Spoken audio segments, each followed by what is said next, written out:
nabonye akantu Kristo ati ndagafata ko umuntu n'ibyo gutanga kuraho ngo babajije indaya yo mu Rwanda barayibaza ngo kubera iki usenya ingo z'abandi. Indaya irababwira ati nge ntango z'abandi nsenya, itegeko ry'u Rwanda ryahamije ko urugo rwose rwubatse mu manegeka rugomba gusenya. Bavuga bati twazengurutse twagushatse twakubuza ariko Yesu kuki wagira utatubwe bakajya baniriza ngo bafashe barababwira ati nyamara murambeshya ntaga nige mwari mukeneye niya mitsima mwanyisha mugahanga arabagere kuki mukunda ibyo kurya bishi. Yesu ntaga areba impamvu, ntaga areba kuririmbya, areba impamvu itumuririmba. Uhagaze hano kugira ngo twemeze ababibona kandi we ntiwatwemeza, ujye uririmba kugira ngo Yesu yemere, uhagararane n'ibizima hamwe. Ibintu twakufashe kandi nabyo ni byiza turabifata, twumva ko guhimbaza Imana ari gutya, twumva ko kurimanya Imana ari kujyana twatundi ari hano tubyumva ariko kuramya hari ku buryo abantu banagira nyine kandi ko kumva bazi ngiye nabuze kubera ngo warasaraye ku buryo bati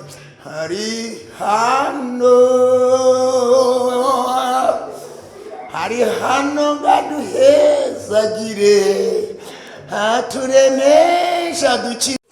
Erega ibyo mukeneye ntabwo bihuye n'ibyo mukeneye. Ese muri mwe ntarabava ngo Mana ngo ambarenga ukamba yo kwishyura inzu, ariko si ubwo koko kwishyura inzu nibyo wari ukeneye, uretse ko bikeneye ukeneye kwishyura inzu ariko ukeneye kugira iyawe ku buryo nawe utazongera gusengera. Dusoma ijambo ry'Imana mu butumwa bwiza bwa Yesu bwanditswe na Yohana igice cya 6 turasoma umurongo wa 68 na 69. Ubutumwa bwiza bwa Yesu Kristo ko bwanditswe na Yohana igice cyaho tugiye gusoma ni cya 6, dusome n'umurongo waho wa 68 ndetse n'uwa 69. Niturangiza turasoma handi nk'abiri twihuse ndahababwira naho ndambuye. Hanyuma hano Yohana 6 umurongo wa 68 haravuze ngo Simoni Petero aramusubiza ati databuja twajya kuri inde kari wowe ufite amagambo y'ubugingo buhoraho. 69 aravuze ngo natwe tukaba twizeye tuzi yuko uri Kristo wera w'Imana. Amen. Turasoma urwandiko rwa mbere Paulo yandikiye Abikorino, naho dusoma igice cyaho cya 16 dusoma umurongo wa 13.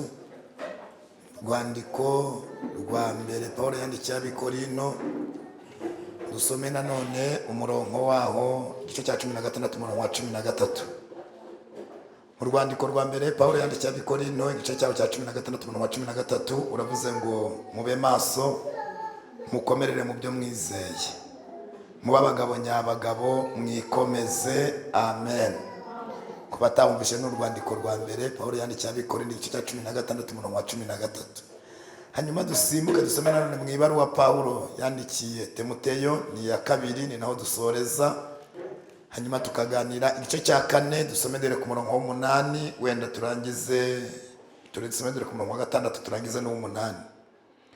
Urwandiko rwa 2 Paulo yandikiye Timoteyo igice cyaho ni cya 4 turasoma dere ku murongo wa 6 turangize n'umurongo wa 8.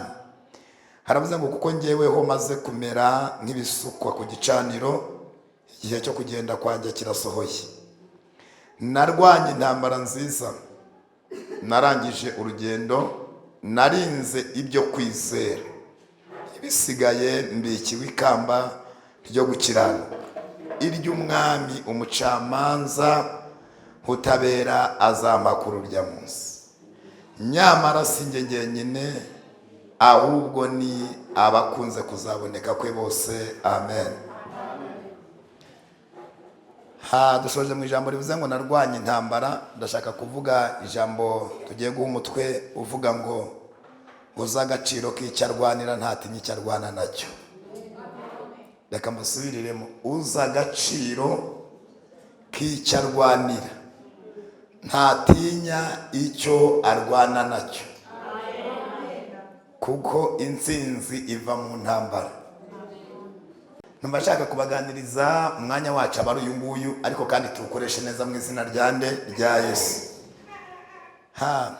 Maze iminsi maze iminsi ntago ari myinshi cyane ariko sina mikeya numva navuga Yesu, ariko mwino minsi maze kugenda nitegereza mbona ko impamvu rimwe na rimwe agakiza katagira imbaraga mu bakumva cyangwa se mu bakurikiye Yesu ariko bataramenya agaciro kako. Uzi agaciro k'icyo arwanira, ntatinya icyo arwana nacyo, yakwemera hakahasiga n'ubuzima, ariko icyo arwanira ntikigire gute, ntigita agaciro, kuko azi agaciro kacyo. Muranyumva abandi? Ibyo muze murabyumvise namwe? Wenda kuko mwese mutabaye abasirikari bishobora kuza kugorana, ariko umusirikari wese ajya kurwana azi ngo nakwemera no gupfira igihugu ariko ngatahana intsinzi. Yesu adufashe.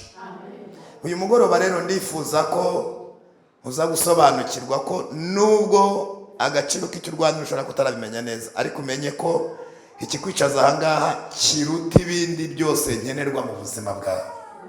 Ikikwicaza ahangaha kiruta ibindi byose nkenerwa mu buzima bwawe, kuko nubwo nabyo ari byiza kandi bikenewe, ariko ubisanga ino ukazabisiga ino, ariko ikikwicaje hano na nyuma y'ubu buzima kiracyari kumwe nawe. Ikikwicaje hacyo na nyuma y'ubu buzima kizagumana nawe. Murabyemera mwese? Ariko ibindi byose nkenerwa mu buzima uko byangana kose, uko byaba byinshi kose, ni ngombwa ko bizasigara inaha nk'uko wacu bihasanga. Hanyuma ni byiza ko biza, ariko ndifuza ko Yesu muri wowe abisumba. Yesu muri wowe agire gute yemwe? Abisumba.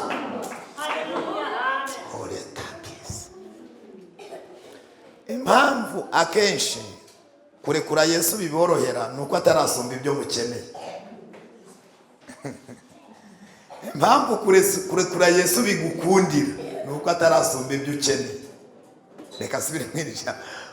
Impamvu kurekura Yesu bishoboka kuri wowe nuko Yesu atarasumba ibyo ukeneye. Ariko Yesu muri wowe namara gusumba byose, azasumba amazu ukeneye uyagira, ariko Yesu akomeze kuba Yesu muri wowe. Azasumba amamodoka ukeneye uyagira, ariko Yesu akomeze kuba Yesu muri wowe. Azasumba amafaranga ukeneye uyagira, ariko Yesu akomeze kuba Yesu. Ifuza ko Yesu yasumba byose muri twe, hanyuma ibindi bikajya biza ari nk'inyongera. Impamvu ukeneye kwambara nuko ufite umubiri. Tago munyumvise. Impamvu ukeneye kwambara nuko ufite umubiri. Udahari ntiwakenera imyambaro. Hanyuma rero ibintu bikwiye kuza kuri wowe bikwiye kuba imyambaro, ariko Yesu akabamwe imbere akagira gute? Akabiruta. Mwavuze ngo amen atororoka. Uyu ni Yohana wanditse aya magambo, ariko ni Petero we wayavuze. Bibiliya igaragaza abayohana bagera kuri 3. Hari Yohana uyu wari umwigishwa wa Yesu, ari we wanditse aya magambo, yandika iki gitabo cy'ubutumwa bwiza gifite ibice 21. Hanyuma aza kwandika inzandiko 3, yandika urwa mbere rufite ibice 5, yandika n'urwa kabiri rufite igice kimwe, n'urwa gatatu rufite igice kimwe. Yandika kandi n'ibyahishuwe Yohana, ari nabyo nabyo niwe wabyanditse, bifite ibice 22. Impamvu usobanuye ibi ngibi, harimo na Yohana umubatiza muri Bibiliya, nta gitabo yanditse, ariko nigeze mbahana gutya n'umuntu abajije abantu ari nk'akantu ababaje kugira ngo yumve, arababaza ngo ese Yohana umubatiza yanditse ibitabo bingahe? Ngo banza ari 2. Bitambona ko abantu ntibakunda gusoma. Hanyuma Yohana umubatiza ni integuza ya Yesu, yamaze kubatiza Yesu apfa nta gitabo yanditse. Hakaba n'indi Yohana ugaragara mu byakozwe n'intumwa bavuga ngo wahimbwe Mariko. Uyu rero Yohana umwigishwa wa Yesu wagendanaga na Yesu, bavuga ko bishoboka ko nawe Yesu yavuze ngo niwe yagira gute, yakundaga, babaga mu gituza cya Yesu. No mu bantu batavuze amagambo menshi mbere yuko Yesu agenda, Yohana nta jambo avuga. Ariko Yesu amaze kugenda bigaragaza ko mu gituza yabaga yari yaronse amashereka afatika. Hana yasobanuye ibintu abandi batasobanuye. Umumbere icyubahiro umwami w'abantu. Haleluya. Amen. Baba Matayo baranditse kandi bandika neza, ariko bagerageza kugaragaza ko Yesu ari umwami w'Abayuda. Mariko nawe yanditse agaragaza ko ari umutware waje kwikorera ibibazo byacu ngo ataje gukorerwa, yaje gukorera abandi. Nawe yaramuvuze neza n'ukuri. Luka waravuga ati nge nabonye ari umwana w'umuntu ariko wuzuye n'ubumana, nawe yamuvuze neza. Yohana ahagurutse we aravuga ati ko mumuvuga byose ni sawa, ariko nge uko namubonye suko. Aravuga ni ijambo ry'Imana wahindutse umuntu. Aravuga mbere na mbere hariho jambo, kandi uwo jambo yahoranye mu byaremwe byose, nta kitararemwe na. Aravuga yaje ari umucyo aza mu isi kugira ngo amurikire abari mu mwijima. Aravuga be ntibamwemera. Hasobanura 12 mu gice cya mbere cy'ubutumwa dusabira ngo icyakora bamwemeye bose, abize, abatarize, abarebare, abagufi, abakire n'abakene, abamwemeye bose, ababyibushye n'abananutse, abavuka muri Amerika n'abavuka mu Rwanda, abavuka harabango bakamwemera bose, yabahaye ubushobozi bwo kuba abana biciyemwe. Bisobanura haleluya. Arabisobanura bati naho yabavuka mu mwobo ariko akamwemera, naho yabavuka ahantu hatazwi ariko akamwemera, naho yabahimbaza ntibabyemere ariko akabamwemera, naho yakoma amashyi ntibabyiteho ariko akabamwemera, naho yaba atari inshomoke ariko akabamwemera.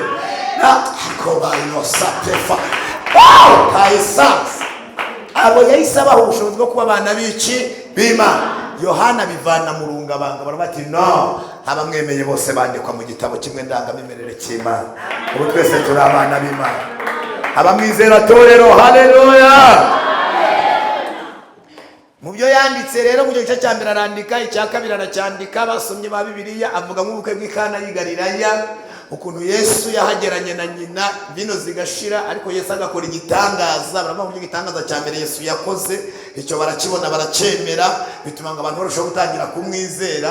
Mu gice cya gatatu agaragaza ibya Nikodemu utaremeraga kuvuka ubwa kabiri. Hari abantu byaguye babaye amana yaje, hari abantu byaguye kuvuka ubwa kabiri, bati byashoboka bite ko umuntu yabyarwa akuze. Nacyo kirakomeza. Mu gice cya kane hagaragaza ko yaje guhura batari kwemerana. Ariyo mpamvu yica mu guca Samariya, ajya kureba umugore w'Umusamariya ugiye kuvoma, wari indani. Aramubwira ngo igihe kiraje ndetse kirasohoye, ubwo abasenga by'ukuri bagiye gusengera Data mu mwuka no mu kuri, ko Data ashaka ko benda aribo bamusenga. Agera mu gice cya gatanu avuga ngo inkuru mwese muzabona y'umuntu wari umaze imyaka 38. Ukuvuga ngo mbere y'uko Yesu avuka, uyu murwayi yari aryamye ku dendezi imyaka 5. Yesu ahageze amubaza ko ashaka gukira.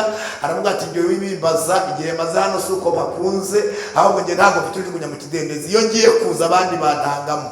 Yesu aramubwira ngo ikibazo si abagutanzemo, ikibazo si uko udafite umuntu. Iyo mpageze ibyanze biremera. Ntabwo uyu munsi bigusaba amazi, ikorera uburiri bwawe ugire gute ugende. Ako kanya arabwikorera. Abafarisayo baho kugira abanezerwe nuko Yesu akoze igitangaza, abazwa nuko yikoreye uburiri ku isabato. Wibaza amasabato yaraciye muri iyo myaka, ariko kugira ngo banezerwe babazwa nuko akije umuntu ku isabato. Icyo cya gatandatu ariho dusomye ngo Yesu yari yicaye ku musozi, umubera icyubahiro. Ngo hazi alavo nebikosta, hazi iteraniro rije rigusanga, ryarutaga ukumungana ko muraza kumva uko ryanganaga. Ngo rikiza rimwegera, ngo Yesu aho yicaye arigirira imbabazi. Ngo atangira kubaza ako kanya. Haleluya. Arabaza ngo mbese turakura ibyo kugaburira bano bantu. Filipo aramubwira ngo reka kwivuna, naho twagira idenariyo 200 tukajya mu giturage tugahaha, tukaza tugagaburira aba bantu. Ntabwo bahanga, ntacyo nubwo baryaho gatoya. Yesu ngo nubwo yamubajije atyo yagiraga ngo mugerageze, ariko ubwo yarazi icyo akwiye gukora. Mu yandi magambo, niba ari Yesu waje gushaka, nubwo ubona bikomeye, nukugira ngo akugerageze, ariko icyo gukora aragifite. Hanyuma haboneka n'undi witwa Andereya, mwene se wabo wa Filipo. Aramubwira ati hano hari umuhungu ufite imitsima ingahe 5 n'amafi 2, ariko sibyo byamara iki. Niho Yesu yese ko agira gutya, abarafuje ngo nimuzane ibyo birahagije. Ngo bicaza abantu basanga ari iteraniro rigeze ku bagabo 5,000 batabaremwe abagore n'abana. Yesu ngasufata imitsima agira gute, arayishimira. Hamaze kuyishimira, abantu bararya bagubwa neza, barahaga. Hafata n'amafi agenza gutyo, ngo kugeza ubwo abantu bahaze ku mitsima 5 n'amafi 2. Ngo barunda utuvungukira abantu bagiye basigaza, ngo buzuza intonga 12. biravanga uwo munsi Petero n'abandi bigishwa buri wese atahana intonga, bagera mu rugo babwira abagore babo n'abana bati bya bindi bya Yesu si ukuvuga gusa, hari n'ibindi bintu agenda akora ngo abantu bagubwa neza. Ngo bukeye mu gitondo, bukeye byari mu gitondo, ngo bazinduka kare bajya ku nyanja ya Tibera. Ngo bahageze ngo basanga hari ubwato bwagiye, kandi bamenya ko bwagiye Yesu atagize gute, ataburimo. Ngo ariko bafata andi mato yararaho bayajyamo, ngo barirukanka bajya Kaperinawumu. Ngo bagezeyo ngo abantu babaye benshi kuruta bari baje, kuko nawe ahantu bariye n'ubu muzabibona, munyumve mwese muzabibona, kuko hano nta bikabyo byinshi bihaba, ntago haza abantu benshi. Ariko ubu ngubu dufasha abantu hano tukagura nk'amavuta ya elayo tukayatoga ati muzano tuyabasige, mwaza muri benshi mwaza. Kandi hano ni ukuri kw'Imana, aya mavuta yose ya elayo bavuga ngo bari kubasiga ngo bari kubakuraho imikoshi, mwana namwe bayabasize. Reka mbabwire, unaryamye hano tukayagusuka hapana kuyagusiga, tukagutosa ugato, tukaguhagurutsa tukaguhanagura, wanga muri wa wundi. Mavuta ntacyo amavuta ntacyo yaguhindura, bisaba kwinjira muri Yesu neza, Yesu akaba muri wowe akaguhindura. Watota tukagusigaho ingunguru y'amavuta ya elayo, tukagutosa ugatoha, tukaguhanagura ukagwa muri wawe. Ariko abari muri Kristo Yesu, ko mwavuze ngo amen, abari muri Kristo Yesu aho. Hanyuma rumva abantu bari batumiranye barabwira ati noneho ntago ari kuvuga gusa, ari no kugabura kandi abantu kubiryo, ntihagire uzaseka undi. Mwese murabyemera ahantu hari ibiryo, haca mwese mujyayo n'ukuri. Icyo gihe ngo baragiye, ntibagenda gusa, ngo abantu bakajya bazinga n'udufuka teje abigishwa baraducanze babitwara bonyine, twara n'agafuka natwe ibisaguka turaza kubitahana. Ngo hari haje benshi bikubye bari bagera uwo munsi ngo Yesu ntiyatubura, akajya babwira ngo arababwira ati ariko bakajya bavuga bati twazengurutse twagushatse twakubuza, ariko Yesu kuki wagiye utatubwiye? Bakajya baniriza ngo ubwo ngo bafashe. Arababwira ati nyamara murambeshya, ntabwo ari njye mwari mukeneye, ni ya mitsima mwanyishe mugahanga. Arababwira ati kuki mukunda ibyo kurya bishira, mwakwihanganye mugakorera umutsima muzarya iteka ntimwongere gusoza. Batiye uwo mutsima turya, bari bazi ko ari nk'ikibi yagiye kuba, bagahita bakimira kikabamura ntibongere kuzajya basoza. Ati uwo mutsima turya ntituzongere gusoza, naba ari buduha natwe niho twari dukeneye, ntituzajye tugahita tukwirukankaho. Harababwira rero ati none murawukeneye? Bati ati nige mutsima amanu tuvuye mu ijuru, ati umuntu ndiyeho ntiyongera gusonza, n'umwe ntiyongera kugira inyota. Ngo bararakara, urumva ibintu azanye koko mwene Yozefu ibintu atubwiye, ubuze naho ukuntu angana. Ubundi hari abantu gukizwa byabacanze bijyanye n'uko Yesu adukirisha amagambo gusa, kandi dukeneye ko azazana nk'ikibuye tukajya tumanyuraho tugahekenya. None aravuga gusa ngo gukizwa ntabwo mubyumva. Niyo mpamvu na Pawulo yandikira Abanyakorinto ibaruwa ya mbere, abasomyi ba Bibiliya muzasoma igice cyaho cya mbere umurongo wa 18, yaravuze ngo ijambo ry'umusaraba kubarimbuka ni ubupfu, ariko kuri twebwe abakizwa ni imbaraga z'ikiyemwe z'Imana. Yesu adufashe cyane. Halazo pefos. Hanyuma amabwiye gutyo, nibwo bamubwiye bati rero ntabwo nubwo twaryaho gato gato ntabwo wadukwiye. Urumva hari haje benshi, haravuga bati ariko nubwo atubwiye gutya reka dukwe dutegereje harya yaza gutubura n'umutsima. Bakajya bahimbaza bamwe ataka wakabonye mana, babona ntatubuye, bakabanya turi Imana nyamana, babona wapi tumwemeza ntiyemere. Bamwe bakajya hari abantu bahimbaza ku buryo batumenera n'amakara, barahimbaza bakoresha tekinike. Ntabwo rero Yesu yemezwa n'umugeri, atambuka umugera akareba igihe gutuma ubikora mu mutima. Ntabwo banyumvise, ntabwo Yesu yemezwa nuko twacuranze cyane. Mu mahanga yose umwubashe agakora ibyo gukiranuka agira gute yemwe. Hari ibintu twakufashe kandi nabyo ni byiza, turabifata twumva ko guhimbaza Imana ari gutya, twumva ko kurimanya Imana ari kujyana twatundi ari hano, tubyumva ko ariko kuramya hari ku buryo abantu banagira nyine kandi ko kumva bazi ngiye nabuze uri kubera ngo warasaraye ku buryo bati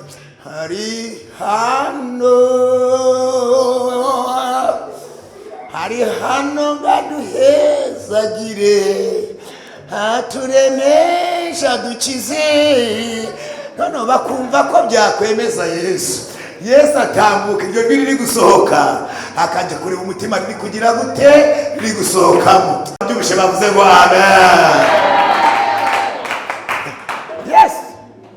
Yesu ntareba igikorwa areba impamvu gikozwe. Yesu ntabwo areba impamvu utuye areba impamvu utuye. Yesu ntabwo areba impamvu ntabwo areba kuririmbya areba impamvu itumuririmba. Uhagaze hano kugira ngo twemeze ababibona kandi we ntiwatwemeza ujye uririmba kugira ngo Yesu yemere uhagararane n'ibizima hano uhagararane n'abakuru uhagararane n'abamarayika uhagararane n'abasirafi Imana ihimbazwe uririmba Imana ihimbazwe n'amashyi yawe yikomeye Imana ihimbazwe na haleluya yawe Imana ihimbazwe no ko wateranye Imana halaveka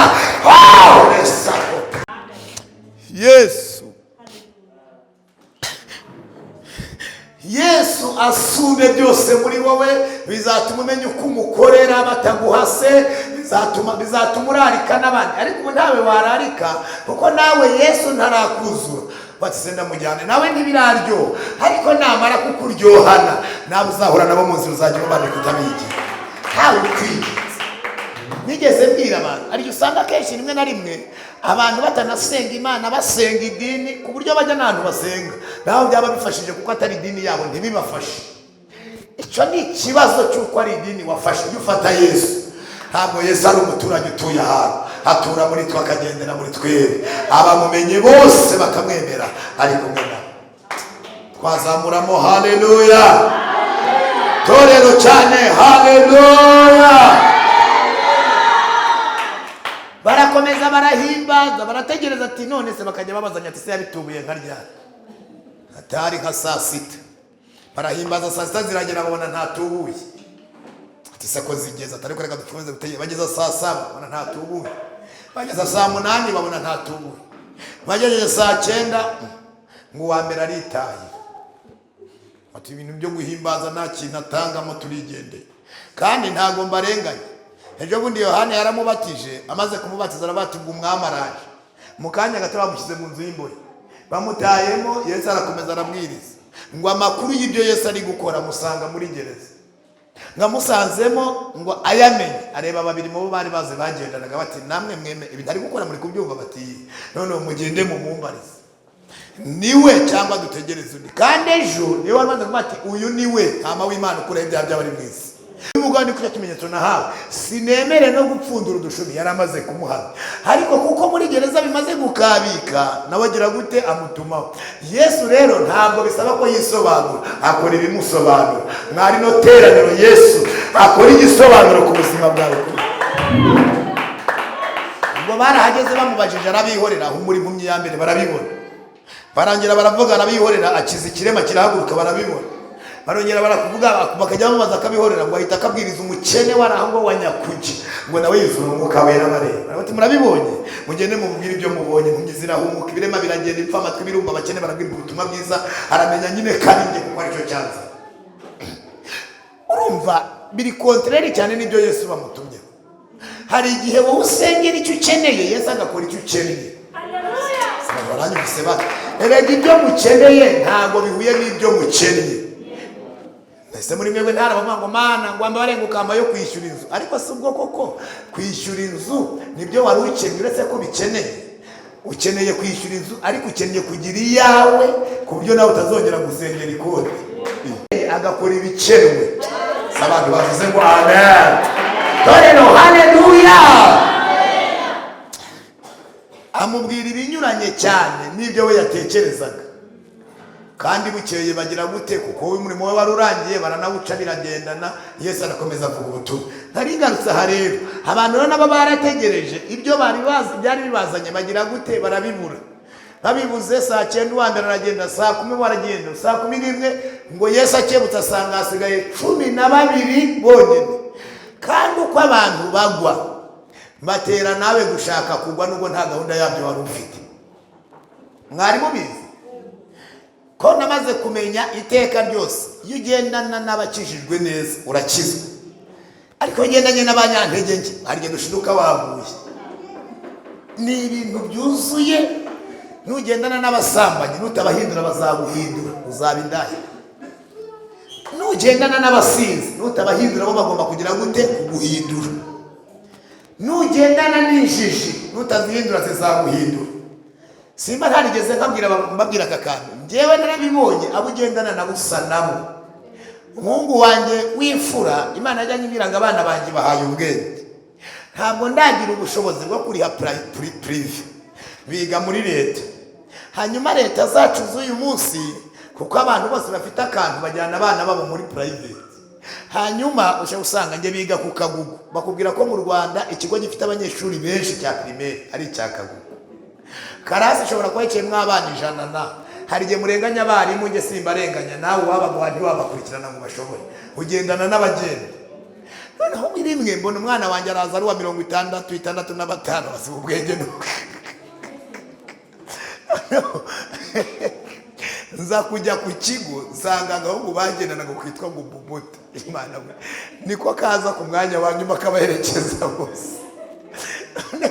Niyo mwarimu azubaye barasohoka bakibera hanze bakirirwa biterera agapira, nibyo biberamo. Sanga nizo shutagira ba Bubuta na Mana we. Hano hari igishuri barimo muri uwo mwaka yarasibiye. Noneho kandi ndabaza ati birote byiburiri, arambwira ngo nta birote bambaye, no mwaka amafaranga yose akenewe nayishyuye, ubura birote gute? Naho ubwo yirirwaga mu gishuri cya etaje barimo bubaka, we nta nubwo yigeze yiga, yaranyina akirwa yigendera na Bubuta. Noneho icyo bana nacyo usa nacyo. Nibwo namuzanye ndamwicaza nyine mu maze kumuhana, ndeba umwana w'inshuti uwa mbere ku ishuri, ndamuzana mugira inshuti nawe. Uzi ko bakundanye muri icyo gihembwe icyo gusa yaje ku mwanya wa 4. Abo ugendana nabo usa nabo. Bitanamugana wandi ushaka ko umunyabwenge jya ukundana n'abanyabwenge. Kuva icyo gihe ntarongera gusubira inyuma. Mushiki we nawe yazaga muri 20, we yarumva ko yageragezaga. Nawe ndabaganiriza uwo munsi. Ubu uyu munsi aza ku mwanya wa mbere ntajya murenga. Ugomba kuba inshuti n'abanyabwenge mukagendana. Ejo bundi nabonye akantu kuri stati ndagafata k'umuntu n'ibyo gutanga kuraho. Ngo babajije indaya yo mu Rwanda barayibaza ngo kubera iki usenya ingo z'abandi. Indaya irababwira ati nge ntango z'abandi nsenya, itegeko ry'u Rwanda ryahamije ko urugo rwose rwubatse mu manegeka rugomba gusenya. Ntabwo rero ngewe nsenya ingo zifatika, nsenya ingo zubatse nabi zo mu manegeka. Ariko ati rero nta cyaha mfite, fatanya n'itegeko. Icyo ugendana nacyo usa nacyo. Ugendana n'abasenye urasenya, ugendana n'abubatse urubaka, ugendana n'abakobwa bakoze amakwe b'ababyeyi beza, nawe uravuga ati ntabwo nazagenda nijoro. Icyo ugendana nacyo usa nacyo. Ariko mwazamuye haleluya.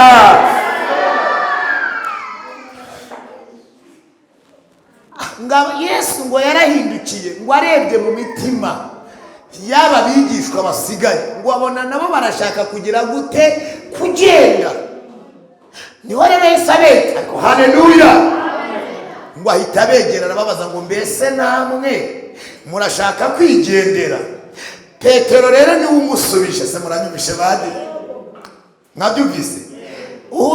Uza agaciro k'icyo arwanira, ntatinya icyo arwana nacyo. Naho abandi bose bamuvaho, njyewe ntabwo nzamuvaho. Naho abandi bose babireka. Halebolasi. Petero avuga ngo ndabizi ko twari iteraniro rirenga ibihumbi n'ibihumbi, ryose ryagize gute? Ryagiye. Ariko twebwe ubona twakuvaho tukajya kuri nde? Kandi wowe ufite amagambo y'ubugingo, natwe tukaba twizeye. Haleluya, haleluya. Ukwiye gutunga Yesu utitaye kubamuvaho. ukwiye kuririmbira Yesu utitaye ku baretse kuririmba, ukwiye gukorera Imana utitaye ku babiretse, ukwiye gucurangira Imana utitaye ku babiretse. Twakuvaho tukajya kuri. Reka mbabwire, ibi nge narabibonye, uburyo Yesu angana muri wowe butuma ibindi byose bigira gute abifata. Kuko kwakira Yesu cyangwa kubana na Yesu si ikimenyetso cyo kuvanaho ibibazo, ahubwo ni ikimenyetso cyo kwakira imbaraga zinesha ibibazo. Iyo wakiriye Yesu uje gukuraho ibibazo n'ugutekereza, iteka ryose uravunika kubera ko wamwakiriye uburyo butarimo. Ntabwo kwakira Yesu bikuraho ibibazo, ahubwo bitanga imbaraga zinesha ibibazo. Murabyemera? Niba mwarasomye Yesaya 43 mukaba muri abasomyi ba Bibiliya, ndabizi ko mukunda gusoma, muzasome mwumve. Haravuze ngo Uwiteka wakuremye wowe Yakobo kandi akakumva wowe Isirayeli, ntutinye kuko nagucunguye, guhamagaye mu izina ryawe uri uwanjye. Uyu muntu umaze kuba uw'Imana byari bikwiye ko atongera guhura n'ikibazo na gito, kuko Imana ishobora bingahe byo. Ariko umurongo wa 2 iramubwiye ngo nuca mu mazi ntabwo yakamije kandi nabishoboye. Nzi inyanja itukura niyo yishikamije, ariko iyarekeyeho nuca hehe mu mazi ntabwo azagutemba. Mu yandi magambo, nubwo atagutembana ariko watota. Nuca mu migezi nzaba ndi kumwe nawe, aho yakayikuyeho izabana nawe mu kibazo ariko ikirikire. Nuca no mu muriro ntabwo uzashya, kandi ububasha bwo kuwuzimigize gute irabishoboye. Nuca n'ibirimi byawo ntabwo bizagufata ngo cyakora icyo nzakora nuko ntacyo bizagutwara. Ndi Uwiteka, nzagufata ukuboko kw'iburyo, ninabuze Ethiopia niseba matange ku bwawe, Egiputa gitangira ubugingo bwawe, ngufata ukuboko kw'iburyo ngwire ngo ndagutabaye. Reba ngo kuko wambereye inkoramutima kandi ukaba kubaho nanjye nkagukura, cyo kizatuma ntangana ingabo zigapfa. Haleluya! Zigapfa ku bwawe. Ntabwo kwakira Yesu bikuraho ibibazo, ahubwo bitanga imbaraga zinesha iki? 207 mwaramwumvise ngo wabatinyutse ibyago azagire gute? Nta cyamurekesha yo kuca mu nzira ijya hehe? Ijya hano bavuze ngo mwese abarushye n'abaremereye muze musange nagira gute ndabaruhura. Nuko Yesu azi ko yuhageze aguha imbaraga zikuneshereza ibirushye. Reka mbabwira kati ariko haleluya, abamwemeye haleluya. Ubu turi hano mwinonze hano mu rusengero, hano turimo dusenga. Imvura iguye ntabwo twagira ubwoba rwayo, ariko twakumva iki? Urusaku ntitwarwumva. Impamvu tutikanga tudafite ubwoba bw'imvura, tuzi ko itari butobora amabati ngo itunyagire, ariko urusaku rwe turagira gute? Turarwumva. Iyo rero wamaze gufata Yesu nk'ushoboye, urusaku rw'ibibazo urarwumva, ukabibwira ngo na mwene wanyu yavuye hano ntacyo arwaye, nawe kora ibyo ukora urangize ntacyo uri burwaye. Tubambiye amahema iri hejuru ya byose irasatwa. Haleluya! Mwese muri hano ni ukuri kw'Imana, nta n'umwe ufite sekirite umurinda gupfa, kandi abo mungana bapfuye ntiwababara. Ibyica abandi nawe byaragushakaga, munabisikana buri munsi. Hari ibyo baroza abandi birabicaye babikurozeho kugira ngo bikwicubaho. Ntabwo bagususaga, bashakaga kuguhitana, ariko yahabaye cya gihe n'uyu munsi igize gute yemwe? Hari abantu bayizamurira haleluya, hari abantu bayizamurira haleluya.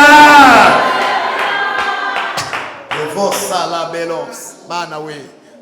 Hanyuma rero nicyo Pawulo avuze yandikira abantu basomye urwandiko yandikiye Abafilipi. Yarababwiye mu gice cyaho cya 3, harababwira ngo njyewe Pawulo aravuga ngo ibisigaye mukomerere mu Mwami. Bati kandi maze gukomera kubandikira ibyo nabandikiye ubwashize ntacyo bintwaye, ariko nzi ko namwe bibagirira iki? Umumaro.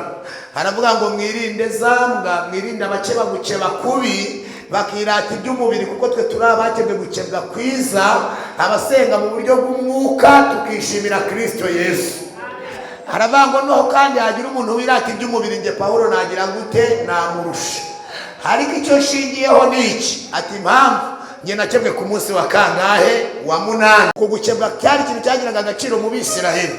Ni nka bya birya tugira nyine natwe ugasanga umuntu yakavukiyemo ariko ntakizwa, ngo ngewe ngo mvukira mu idini runaka, unarata idini kandi nta kintu byamumariye.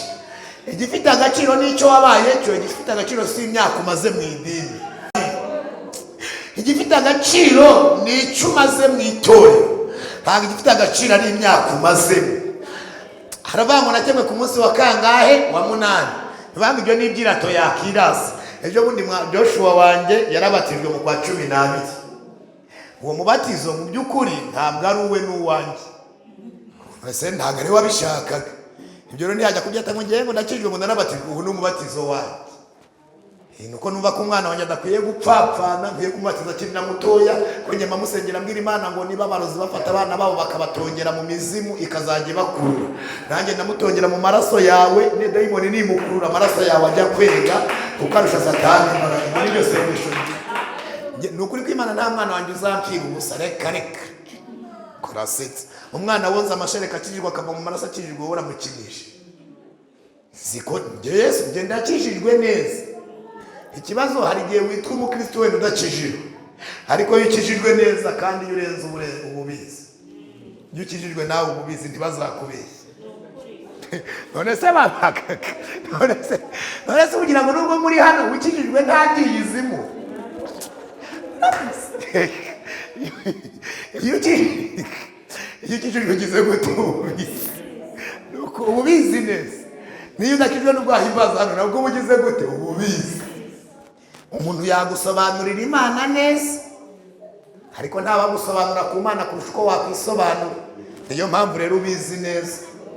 Wowe n'Imana muziranye kuva kurwara kugera ku musatsi, ariko twebwe iyo tubonye tubona agace. Imana irakuzi neza, abantu bamenyanye nayo. Haleluya, hanyuma rero umuhungu wanjye arabatizwa, aranambwira ati ndambara ikote nanjye nkawe kandi y'ubururu nziza irimo na jiri, ashyiraho na 4, arabitunganya na congo nyine n'abamukozi y'Imana afata na Bibiliya, ariko we n'umubatizo wanjye.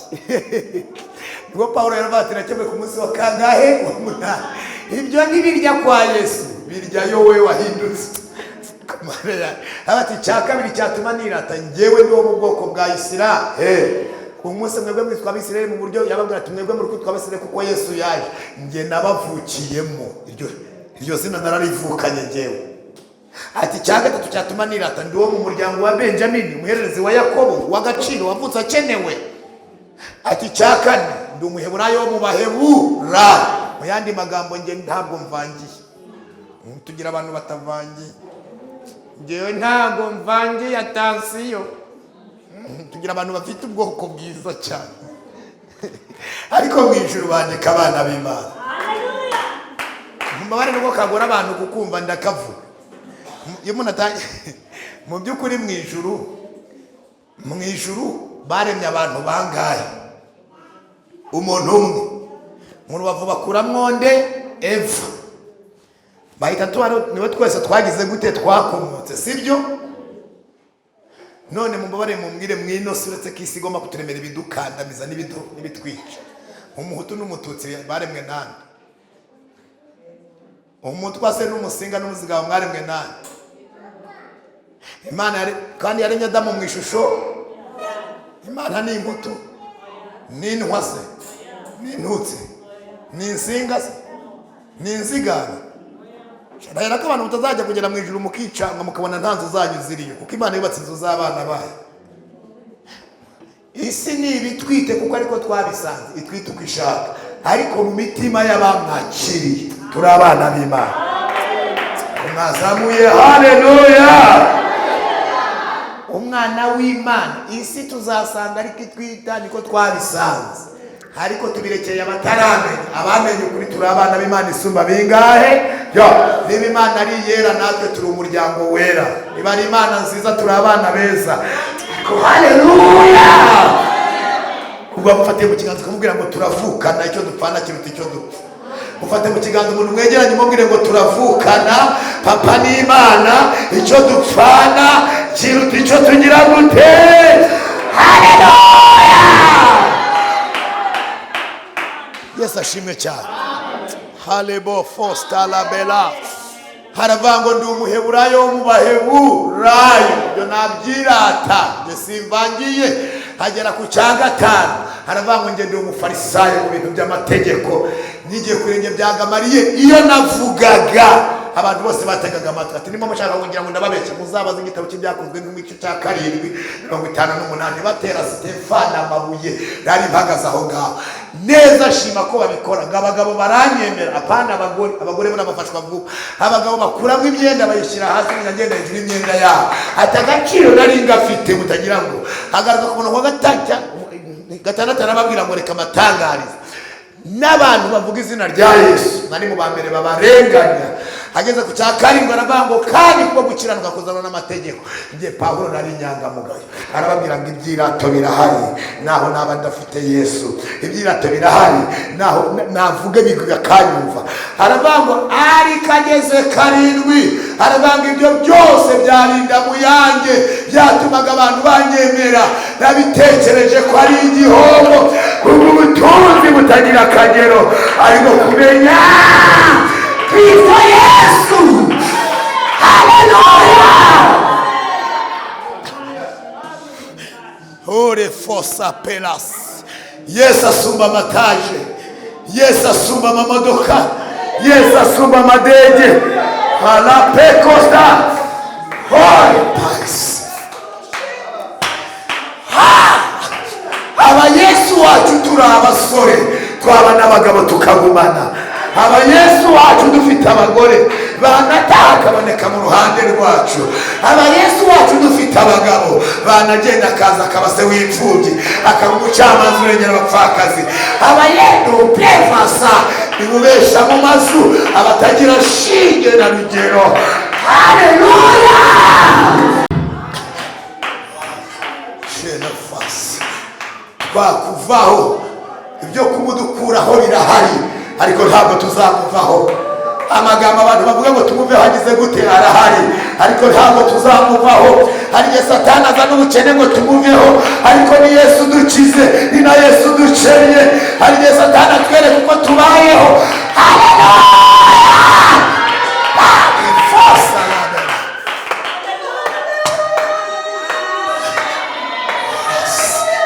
Namachiriye mukabango amena.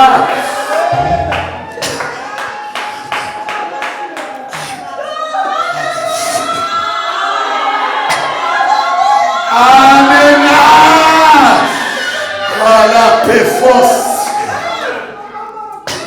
Ni Yesu batwemera, ni Yesu batanatwemera, ni Yesu batuvuze neza, ni Yesu batatuvuze neza, ni Yesu bikwata yasa. Hallelujah. Amen. Amen.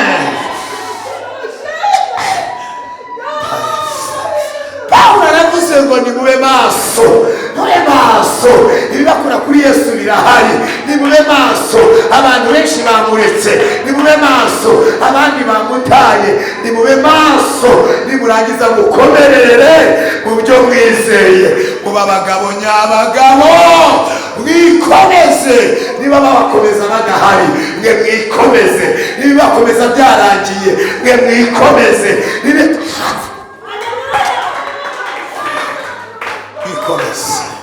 Rosa pesa.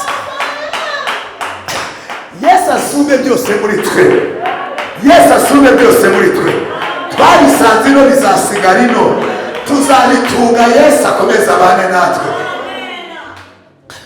Ubu tugeze ku rwego umuntu ashobora kubona akamodoka yarasenze ari umukene umugore ngagahita abona ari mu bakajya yicazamo indaya.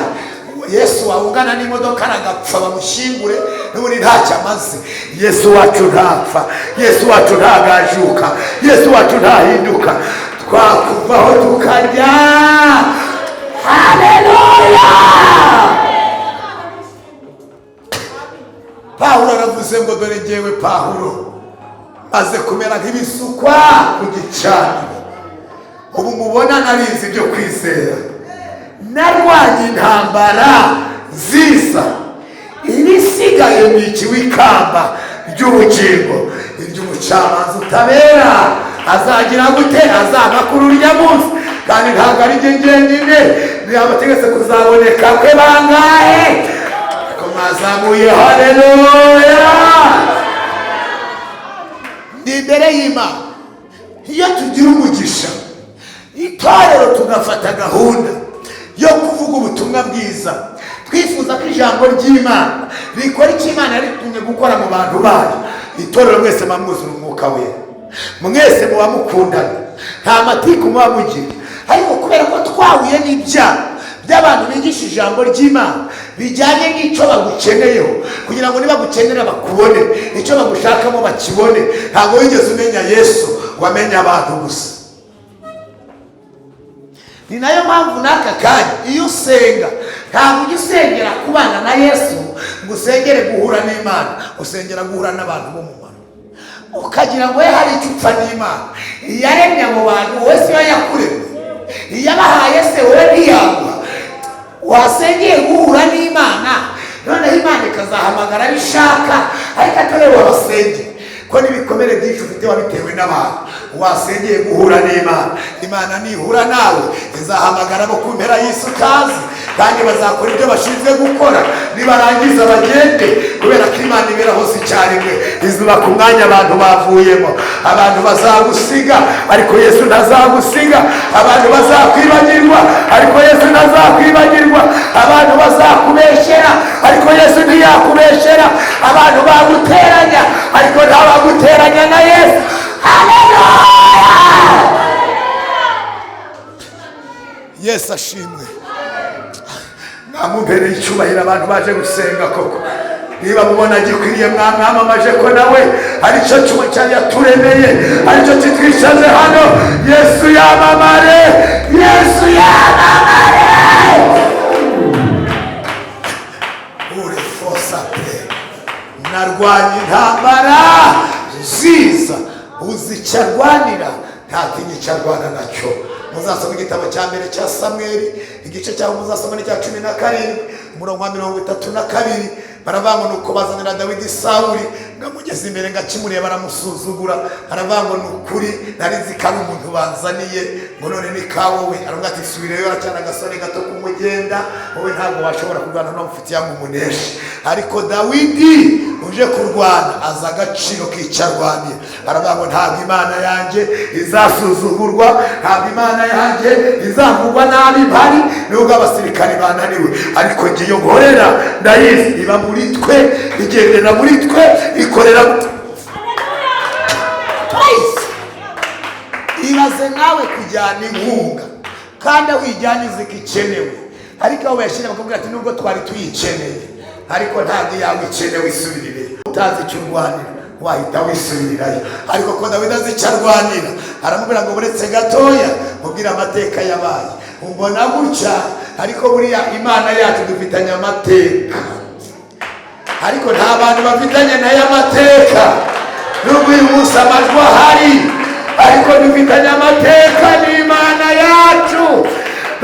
Yasiri orefa erotikaseba yarahabaye cyagihe, izakomeze hatubere, ntabwo tuzayiva,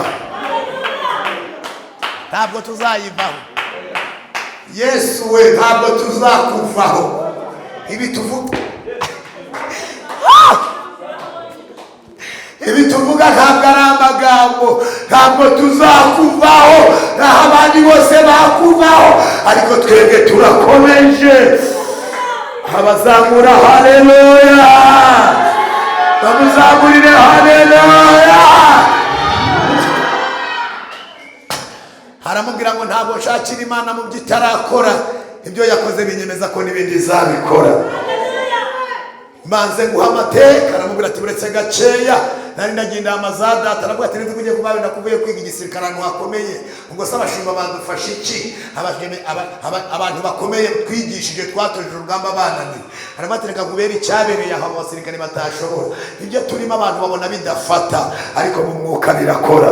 Wicara hano bakabona usenga, ariko niba ari Imana by'ukuri wakurikiye, akaba ari Yesu wamatanye nawe. Mu isi y'umwuka barimo barambwira ngo hari ibintu barimo bategura, hari ibintu barimo bakora bitagaragara amaso y'abantu, ariko bazibonera. Niyo mpamvu yahanuye 29 umurongo wa 11 aravuga ngo ngeze mu bwami ndebye Imana mbona hari ibyo yibwira. Imana mu migambi yayo hari ibyo twibwira, hari ibyo yibwira, hari porogaramu y'Imana abantu batazi. Irahari, abayizera irahari, abayemera irahari, abayikunda irahari, abomatanye nayo irahari. Hari ibyo Imana yibwira. Aramubwira ngo narindagiye ariko intare yaje ifashe umwana w'intama. Nayibwira ngo uri intare yo mu ishyamba ariko muri jye hari intare yo mu muryango wa Yuda kandi niyikuyobora. Naramwemeye abana nayo. Ati cya kabiri rero, ati dubu nayo yaraje nayifashe nayo ndasimbuka nayivutagura. Aravanga Imana yabanye nanjye nkica intare n'idubu, yabishuriye neza ko nta n'icyayinanira. N'uyu mufirizi utarakebwa azapfa nk'imwe muri zo. Ngo avuze ayo magambo Sawuli aravuga ngo nibyo koko turabyumvise, uzicarwanira ntatinye icyarwana naco. Ngaba yambaye ikanzu yafataga ajyana ku rugamba arayimwambika. Dawidi aramubwira ati n'ubundi warayitsindanwe, ntabwo ari ikanzu itsinda, atsinda Imana muri cyewe. Ngo arayimusubiza avuga ngo ntabwo ibi tubimenyereye, twe tumenyereye guhamagara iyera igatabara aho tudashoboye, tumenyereye guhamagara Imana ikagera aho tutagera, tumenyereye guhamagara Imana. Haleluya! Yesu ikatugerera kure. Abarozi barimo babitekenika ikajya yikabitesha agaciro, ibyo bamanitse ikajya yikabimanura, ibyo batabitse fosila ngo ajya ku kagezi atora amabuye 5 ku basomyi ba Bibiliya. Ngo rimwe yaryise Itangiriro. Aravuga ngo utangira kugira ngo usobanure ibintu. Sogokuruza wacu Yakobo niyo wabwiye ngo ntabwo uzongera kwitwa Yakobo ahubwo mwise Isirayeli. Bisobanura ngo n'ubwoko bw'iki bw'Imana. Iyo Isira bivuga ubwoko, Eli bikavuga Imana. Bayahuje abango n'ubwoko bw'iki bw'Imana. Aravuga ngo twebwe rero turi ubwoko bwawe dutandukanye n'abandi. Iri buye rero ndaritoye wibuke ko turi ubwoko bwawe. Urwanire mwari no tangiriro. Aravuga ati ariko ushobora kutanyura aho ushaka ukanyura aho ushaka. None rero bwa ryo nategereka ntore n'irya kabiri risobanura igitabo cyo Kuva, risobanura imbaraga zawe zavanye abasogokuruza muri Egiputa zigatandukanya inyanja itukura, zikadutunga mu butayu imyaka 40 badahinga, zagera kuri Yorodani ikibwiriza, zagera kuri Yeriko igatandukana. Izo mbaraga ziracyahari, ntabwo muri yakiyazinanira. Gatora irya gatatu arabangirira ryo bitoye n'igisi igitabo cy'Abalewi, birasobanuye ngo izatura muri twe, igendere muri twe. Ntabwo ariko turwana, harwanira abandi muri twebwe mw'imbere. Ibikurwanya ntabwo rero birwana na Imana izirwanirira. Niba haleluya! Atora irya 4 aravuga ngo n'igitabo cyo kubara. Birasobanuye ngo Imana iratuzi, izi n'amazina yacu twanditse mu gitabo ndangamimerere cy'Imana. Atora irya 5 aravuga ngo n'ugutegeka kwa 2 aravuga ngo ziko dufite amategeko atugenga, nta wacu wagenda guca. 120 avuze ngo mu ijuru imbere y'Imana mfite umuntu uvugira, ni umukuru w'abatambyi kandi yitwa Rukundo, hamya yuko izina ryanjye riri ku mutima we ugavugira. Haleluya! Ngashyira mu muhumetso. Arangije agenda gutya, agenda yegera Goliyati, agenda avuga nyuzwe n'ubushuti bwo mu ijuru, isonzo mukiza ukomeye, nisihirwe mbonye umunezero, isonzo mukiza ukomeye, niseguye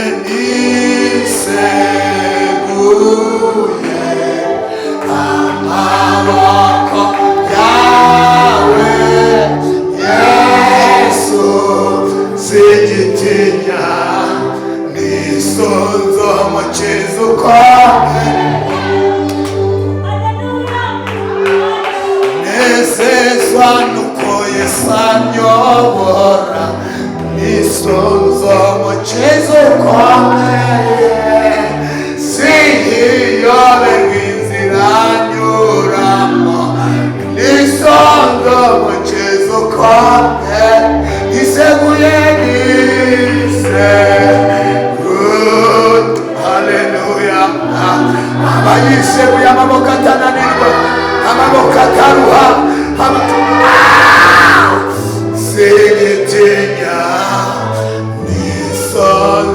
mukizuka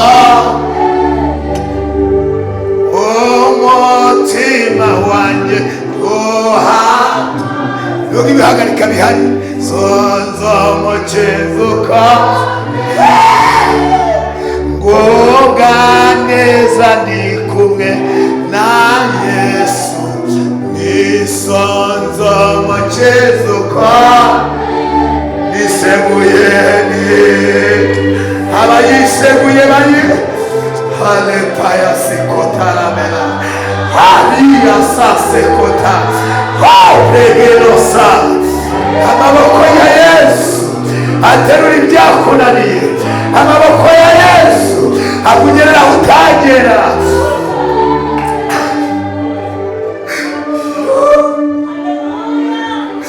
ngo buriya atazamusatira ngabona ari agasore gatoya aramubwira ngo kunteranye inkoni wigira kaho ndimbwa aramubwira ngo ntacyo bitwaye wewe wanteranye inkota n'icumu n'agacumu ariko njye guteye mu izina ry'Uwiteka Imana y'ingabo za Isiraheli reka mbatangarize mwari no zina indwara zananiranye zijya zikira mwari no zina aho batazi kutazamara urahava mwari no zina abazi ko ntacyo uzimarira hari aho rigutereka mwari no zina atari inzira zijya zihaboneka mwari no zina aravuga uyu munsi Uwiteka arakungabiza icyo rwanira na cizi ni agaciro kiyaturemye ni agaciro kiyaduhamagaye irubaho uyu munsi ndakugabura ibisiga byo mu kirere intumbi z'ingabo z'Abafilisitiya ndazigabura inyamaswa z'inkazi zo mu ishyamba kugira ngo abo mu isi yose bamenye ko muri Isiraheli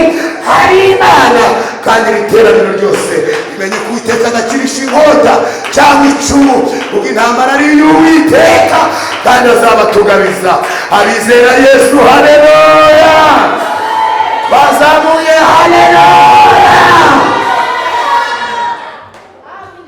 Nagira ngo dusenge muri aka kanya gira ngo tuvuge ngira hari kandi irashoboye ishobora byose ndayemera ko haleluya. Yesu twakuvaho tukajya kuri ibishaka kutuvana kuri Yesu birahari ndetse Satani abikereye buri munsi ariko umugambi n'intego dufite ntabwo tuzamuvaho ni ufite amagambo y'ubugingo.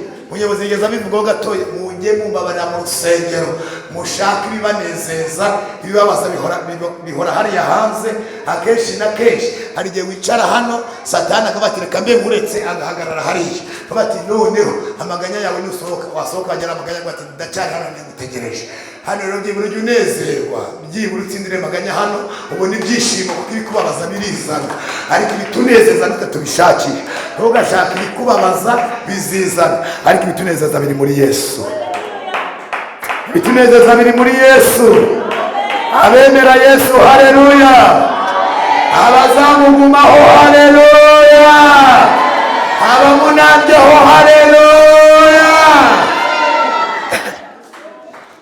Papi Kireva yararimbye aravuga nzafata ibinkungisha Imana mbigira impamvu zo kuyegera nzaririmba izo kunesha ngeze ku musozo w'urugendo ntabwo nzicuza kumukurikira mfite impamvu zibifatika ntabwo nzicuza kumukurikira mfite impamvu zibifatika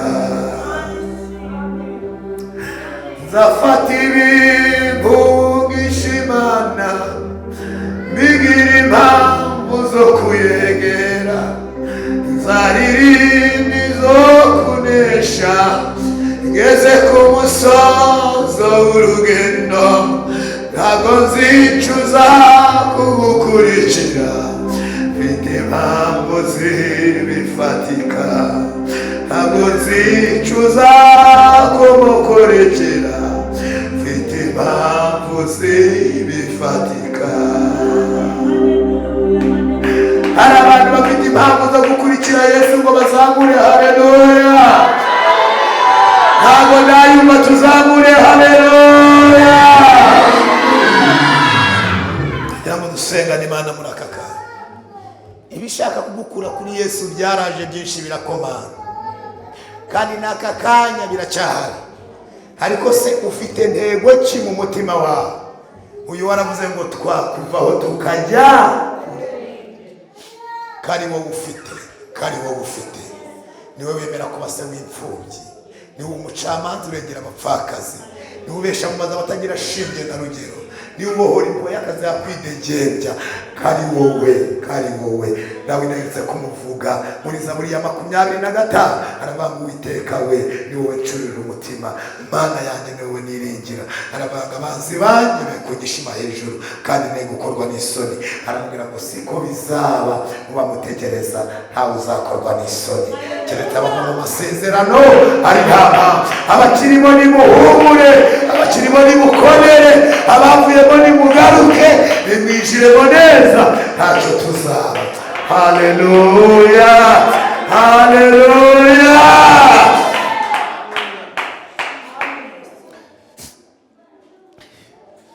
Nagira ngo dusenge. By'Imana ikora biradutangaza, nta n'uwabimenya uko biri. Ariko icyo nzi kw'iby'Imana ishaka hari ibyo biri, ariko icyo nzi kw'iby'Imana. Haleluya, haleluya. Ariko kazino kw'iby'Imana ishaka ariko biriye kuko mu rugendo ntabimenya, ariko nziko nzabimenya. Nikuchiturizwa ibyago biriho ndani tuhobeforia. Nikuchituriza barokore ibyago biriho ndani byo mugihe Yesu nzi haiwe amagare bihumbi arimani nyobanene icyo wagitiye anokangerama zagere. Haleluya. Aicha wamekeye anabefara payasa zagere mjura akandi mukweli yajamwe nikoga naduka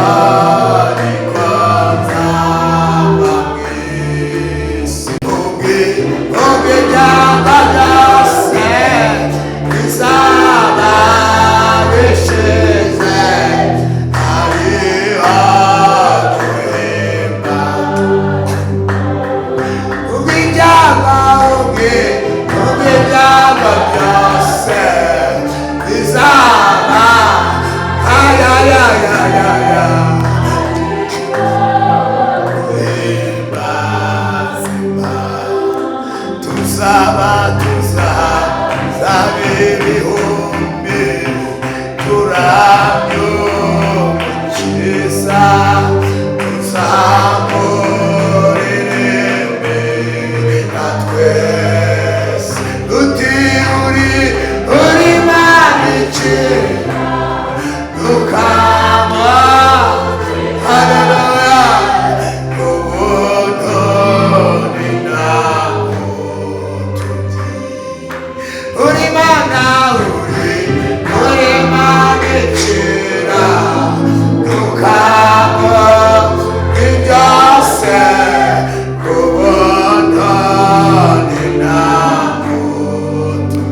pasiteri wacu agira dusengere.